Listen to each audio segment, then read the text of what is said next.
ओम शांति। आज का वरदान है, ड्रामा के हर राज को जान, सदा खुश राज़ी रहने वाले नॉलेजफुल त्रिकालदर्शी भव। ड्रामा के हर राज को जान, सदा खुश राज़ी रहने वाले नॉलेजफुल त्रिकालदर्शी भव। आज बाबा ने हमें ये बताया है कि नॉलेजफुल और त्रिकालदर्शी आत्माएं जो हैं उनकी क्या विशेषता है और वो ड्रामा के हर राज को जानकर सदा खुश कैसे रहती हैं। बाबा ने आज एक्सप्लेन किया, जो बच्चे नॉलेजफुल त्रिकालदर्शी हैं वो कभी नाराज़ नहीं हो सकते। आज के वरदान की मास्टर लाइन है ये, जो बच्चे नॉलेजफुल त्रिकालदर्शी हैं वो कभी नाराज़ नहीं हो सकते। भल कोई गाली भी दे, इंसल्ट भी करते तो भी राज़ी, मन की स्थिति तो भी राज़ी है, तो भी स्टेबल है। चेकिंग है, यहाँ पे बहुत बड़ी चेकिंग है। हमारे मन की स्थिति क्या स्टेबल रहती है? कब? जब कोई गाली दे दे, इंसल्ट कर दे। कई बार तो हम अगर कोई डिफरेंस ऑफ ओपिनियन हो, कोई अपना ओपिनियन बदल के बोल दे, नहीं आपका ओपिनियन ठीक नहीं है, ये ज़्यादा अच्छा है, मेरा सोचना या उनका सोचना ज़्यादा बढ़िया है, तो भी मन की स्थिति क्या हो जाती है? हिल जाती है। तो चेकिंग, कोई गाली भी दे दे और इंसल्ट कर रहा है, कोई ओपिनियन डिफरेंस ऑफ ओपिनियन की बात नहीं, लेकिन कोई गाली दे रहा है और इंसल्ट कर रहा है, बाबा कहते तो भी राज़ी। कैसे राज़ी? क्यों राज़ी? क्यों बाबा ये कह रहे हैं? बाबा कहते क्योंकि ड्रामा के हर राज को जानने वाले नाराज़ नहीं होते। ड्रामा के राज को जानने वाले नाराज़ नहीं होते। ड्रामा का कौन सा राज है ऐसा जो हमें पता हो जाए तो हम नाराज़ ना हों? ड्रामा का सबसे बड़ा राज, पहला राज, कि मेरे साथ जो कुछ भी कोई कर रहा है वो इसलिए कर रहा है क्योंकि मैंने उसके साथ किया हुआ है। आत्मा एक लंबी यात्रा पर आती है और लंबी यात्रा में बहुत सारे जन्म लेती है, कनेक्शन बनाती है, और जब हमें कोई रिश्ता मिलता है तो हम कहते हैं मैंने इस जन्म में तो कुछ नहीं किया, लेकिन पिछले में तो किया ना। तो इसलिए वो रिश्ता आज मुझे वो सारी चीज़ें लौटा रहा है जो मैंने उसको कभी दी थी। लेकिन हम इस बात पे कन्विंस नहीं हो पाते। हम इस बात को बोलते तो हैं, लेकिन हमें ये चेक करना पड़ेगा कि क्या इस पहले राज को हमने बुद्धि में समाया है, क्या हम इसके ऊपर पूरी तरह से कन्विंस्ड हैं, क्या हम इसके ऊपर निश्चय रखते हैं कि मुझे वही मिल रहा है जो मैंने दिया है। तो पहला राज तो ये है, या हम सिर्फ बोलने के लिए बोलते हैं कि मैंने किया होगा तो मिल रहा है।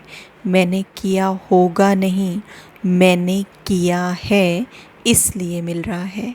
तो ये पहला निश्चय, ड्रामा का राज पहला ये राज है। दूसरा ड्रामा का राज है, बाबा कहते हैं हर एक आत्मा की अपनी अपनी स्क्रिप्ट है। हर एक आत्मा के अंदर उसकी स्क्रिप्ट जो है वो ऑलरेडी रिटन है। तीसरा ड्रामा का राज क्या है? बाबा ने हमें ये बताया है कि इस ड्रामा के अंदर कोई भी आत्मा का कोई दोष नहीं है। सब आत्माएं निर्दोष हैं, किसी का कोई दोष नहीं है, सब अपना अपना पार्ट प्ले कर रही हैं। चौथा राज बाबा ने हमें बताया है, ड्रामा हर आत्मा के लिए कल्याणकारी है। हर एक आत्मा का कल्याण समाया हुआ है। ड्रामा की चाहे कोई भी सीन क्यों ना आ जाए, सब में कल्याण है। ये राज है। पांचवा राज बाबा ने क्या बताया हुआ है? तुम आत्माओं के साथ अपने कार्मिक अकाउंट को सुधार सकते हो। अगर आज तुम उनको अच्छा देने शुरू कर दो तो वो आत्माएं तुम्हें उस अच्छाई को लौटाने के लिए तुम्हारे संबंध में आएंगी, संपर्क में आएंगी। तुम आज उनको बुरा दे दो तो वो आत्माएं बुरा देने के लिए आएंगी। तो बाबा ने ड्रामा की 5 चीज़ें, 5 राज तो बता दिए हैं। तो बाबा कहते हैं अगर ये राज को हम समझ लें, समझना माना सुनना नहीं, लेकिन हमारे प्रैक्टिकल जीवन में सबकॉन्शियस तक ये चला जाए, अगर ये बात अंदर बैठ जाए, बिल्कुल एक्यूरेटली अगर ये बात बैठ जाए, तो हम किसी भी बात में नाराज़ नहीं होंगे। लेकिन ये जो बातें हैं ये बुद्धि के लेवल पे सिर्फ ऊपर ऊपर तैर रही हैं, ये डीप अंदर इनकी प्रोग्रामिंग नहीं हुई है। इसलिए जब भी कोई ड्रामा में सीन आता है हम हलचल में आ जाते हैं, क्यों क्या एक्सेप्ट नहीं कर पाते, नाराज़ हो जाते हैं।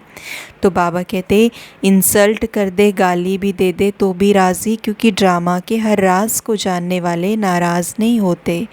तो नाराज़ कौन होता है? बाबा कहते नाराज़ वो होता है जो राज को नहीं जानता।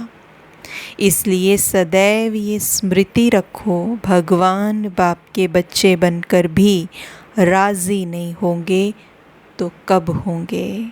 भगवान जो अब आके उसने सारा ज्ञान हम बच्चों के ऊपर उड़ेल दिया है, अपना संस्कार परिवर्तन कैसे करना है, ड्रामा के अंदर जो है सब चीज़ें क्यों हो रही हैं, तो आपके साथ ऐसा क्यों हो रहा है, कैसे कर्मों का जो बंधन है उसको संबंध में बदलना है, कैसे जो है जमा का खाता बढ़ाना है, सब कुछ बता दिया बाबा ने।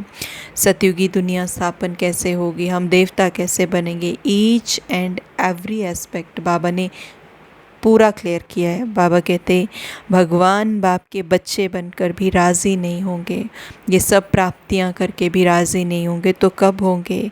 तो अभी जो खुश भी हैं, राज़ी भी हैं, वही बाप के समीप और समान हैं। अभी जो खुश हैं और राज़ी भी हैं वही बाप के समीप हैं और समान हैं। ये अंडरलाइन करने वाली बात है। अगर हम हर परिस्थिति में खुश हैं, राज़ी हैं, तो हम बाबा के क्लोज़ हैं और हमारी जो स्थिति है वो बाप के समान है, क्योंकि उसके अंदर हलचल नहीं आती है। जब वो कोई ड्रामा की सीन को देखता है तो हमारे अंदर हलचल क्यों आए? जब हमारे अंदर भी हलचल नहीं आती है तो हम भी बाबा की स्थिति के समान बन रहे हैं। तो आज का वरदान तो चेकिंग के ऊपर ही है कि हम ड्रामा की हर सीन में क्या अचल रहते हैं या हलचल में आ जाते हैं। ओम शांति।